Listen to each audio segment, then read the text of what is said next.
Thanks for clicking. You're listening to Time In with yours truly, Tommy Crenshaw. With me is always the high society Ricardo Lungus. Oh, high society, Tommy. I mean, I like to hobnob with all levels of society. You know, me, Ricardo, I like to be in and about all around with anybody that wants to hang out, have a nice meal, have a nice drink. You know, maybe take a walk down to the park and feed the ducks and whatnot. You know, I'm down with everybody. Not just high society. I do like me some high society living sometimes. You know what I'm saying, Tommy? But yeah, but no, I mean, you're classy. I try to be classy, Tommy. I try to be classy. And another person who I find incredibly classy is our longtime buddy, Anthony North. How you doing, Anthony? Hey, Ricardo. Excellent. Full of class. Never show that ass. That's the way to go. I think... Hey, yeah, whoa. It's family friendly here. Come on now. I think it's important to try to emulate Ricardo Lungus, in every walk of life. Nobody has more class than Ricardo Lungus. Hey, I like that. I like that. Well, it makes me feel warm. That's what I'm saying there. It makes me feel warm. You're a great guy, Anthony. Well, I appreciate that. I mean, the kind words today, Ricardo, they got me feeling full, my cup is overflowing with gratitude for Ricardo and Tommy, you too. Oh, thanks. Sounds like you're giving a wedding speech. Come on now, toughen up there, guy. I'm trying. Toughen up a little bit there. It's been a tough week. I know for a fact Anthony North has been the best man in at least 50, 55 weddings. So I mean, he's used to that. He's always the best man. Well, yeah, but that's because he does it as a side gig. There's a lot of money in that market. I mean, there's a lot of guys that don't have best men because they, I remember at my second wedding, I didn't have a best man because I got in fist fights with one of my three closest friends. That was a bloody mess. It was just over a bet. I mean, somebody welched on, I came to collect, and that's how things go.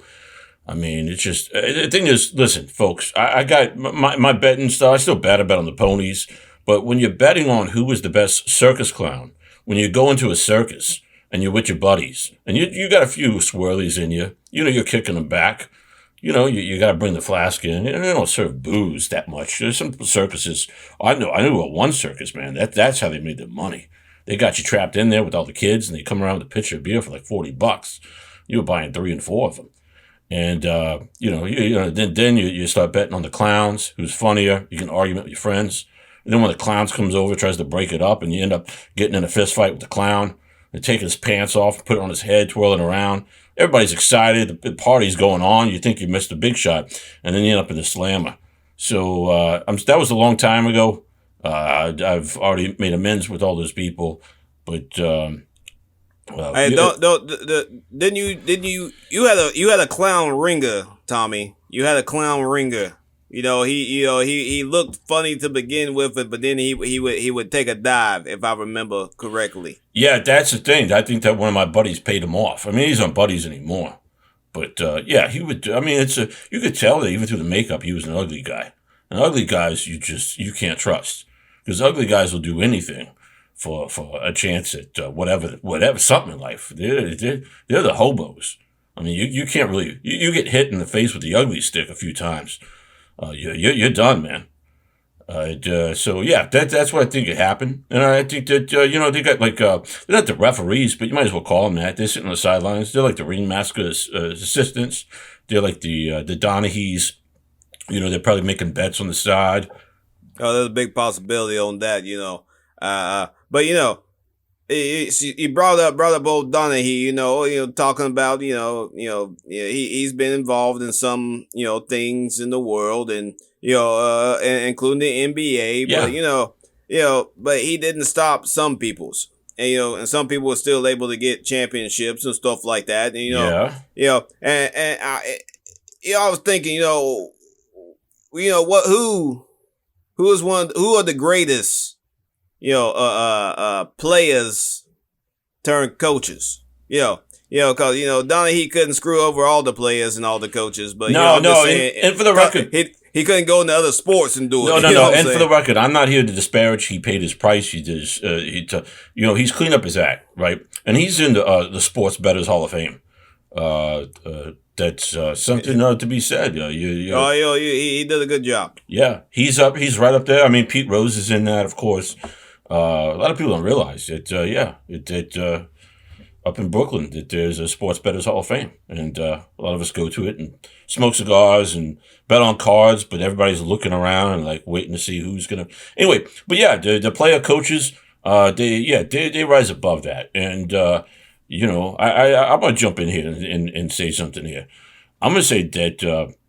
I'm gonna go with baseball. I know we just had the corn game, and we're gonna talk about the corn game some other time because that was there's some good and bad things to take away from going. I feel that whole thing with the corn game is you're gonna have copycat movies coming out just so that they can get some attention. Have baseball games played on the top of mountains and in the ocean and trash piles and stuff like that. Just slumdog baseball games, just they make movie and get a bunch of. But Dave Roberts is the baseball guy I'm thinking of. That he came up as a Dodger basically. He was drafted by I think like Cleveland or somebody like that. But he was playing for the Dodgers for a while. Was outfielder, had some great teams. They should have won some World Series, but they just had Paul DePodesta kind of messed that whole situation up. If anyone remembers that guy, the Cleveland Browns brought him in to be the freaking Powerball lunchbox guy. Try to make some deals and trades, and it's like this baseball. He messed up in baseball. Then maybe football. That's it was like a kid. Oh, you're not good at this. You must be good at that. You messed up a whole baseball team. Maybe you can help fix a football team. I mean, the aptitude tests. Enough about him. Dave Roberts, he didn't get traded when he was a player. He got traded to the Red Sox, and it was the ALCS. And he had Mariano Rivera, who was just, that's a dominant. That name alone is, you could put that on a hotel and you would sell that hotel out. So he stole a base off of Riviera, and then he ends up being like a winning run, but he doesn't play. It doesn't play the World Series because he was like a fill-in, but he still got a ring. And then he comes back to coach the Dodgers, and he gets a ring. How much better than that? And that's also following suit the whole time of the Desoto thing. Tom Desoto was inducted to the Canadian Baseball Hall of Fame, even though he's not Canadian. They just thought he was so good. Their standards are lower. So but he was still great. And then he came and won World Series with the whole Kirk Gibson, the pump fist. What do you call that move? Where you take everybody does it now. The elbow goes back. Take your pump at a shotgun. Anyway, so that's who I think is Dave Roberts. Yeah, you could say Dave Roberts. So, I think that guy's got a, claim to fame. You look at the Red Sox, 86 years until Roberts steals second. That was a moment in history that will never be forgotten. But, to me, Dave Roberts is small potatoes. Because number one, without a doubt, of all time, is Iron Mike, Coach Ditka. Coach Ditka. Not only did this guy create the tight end position. All right, before Ditka, tight ends just stood at the line and blocked as if they were another tackle.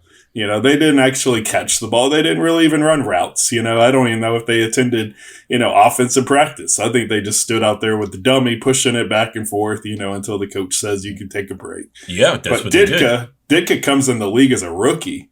Yeah. And shocks the league. The guy had 75 catches as wild. A tight end. And we're talking, this is 50 years ago. And now 100 years ago. Yeah, who knows? A long time ago. Records are, this guy was a bear, and how Chicago's famous. You look back at the Black Sox. This is a city famous for, it's unscrupulous behavior. But here and there. Then all right. So then Coach Ditka comes in the '85 Bears, the greatest defense of all time, 15-1 season. Mike Singletary, and that guy, one of the greatest middle linebackers of all time, which leads me to another coach, Coach Tom Landry. Oh, definitely. Yeah, that's a household name. Yeah. 20 straight winning seasons with the Dallas Cowboys. The Cowboys can't string together 2 decent seasons now. The Jerry Jones Cowboys after Jimmy left. I mean, it's a sad experience as a Cowboys fan. But you look back at what they did, and Coach Landry, he was also a great player. Guy had 32 interceptions in 80 games. He's also a punter. He's a kick returner. Whatever you needed, Coach Landry was there. Yeah, I knew a guy who used to sell them hats. Made a fortune. Everyone thought he wore the same hat, but Tom Landry is a great one. Yeah, so Ricardo, I hate to say it, but we're running out of time. I don't think we're going to get to hear what you got to say. But no, I think go on and give the last part in words if you could. We'll come back to me another time. We'll do a part 2 of this one. It'll be good. It'll be nice. I mean, I just I was going to throw it to the NBA. I was going to throw it to the NBA. I'll throw out Bill Russell. I'm not even going to even say anything about Bill Russell. If you don't know who Bill Russell is, I don't know what to say about you. Honestly, I don't know what rock you've been living under. I don't know what deaf ear you've been turning to the world. I don't know what's going on. But I will talk about his, teammate, a guy who, he saw what was going on and he jumped on and he rode that bad boy. I'm going to talk about Tommy Heinsohn. Yeah, I apologize if I'm saying his name wrong. It's Heinsohn. Heinsohn. I mean, everybody should have at least 3 ways to pronounce his name. To give people a pass and say, okay, I pronounce your name this way. That works. That's fine. But Tommy, Tommy, Tommy. Yeah. 8-time NBA champion, with Bill Russell up there.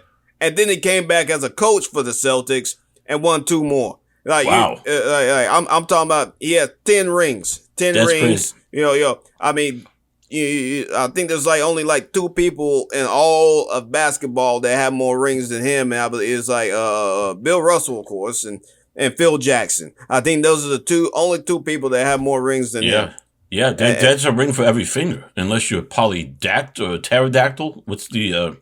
Yeah, I mean, you sometimes you got some people have 6 fingers on each hand. Is what it happens. Would that make you a better basketball player? I mean, that's the thing that needs to be studied. I think it makes you a better wrestler. Okay. Makes you a better wrestler. You have more hand strength on that when you do things like that. I freaking arm wrestled a guy that had 7 fingers, and he had 2 of them that were trying to tickle the side of my hand. I'm like, this guy's cheating.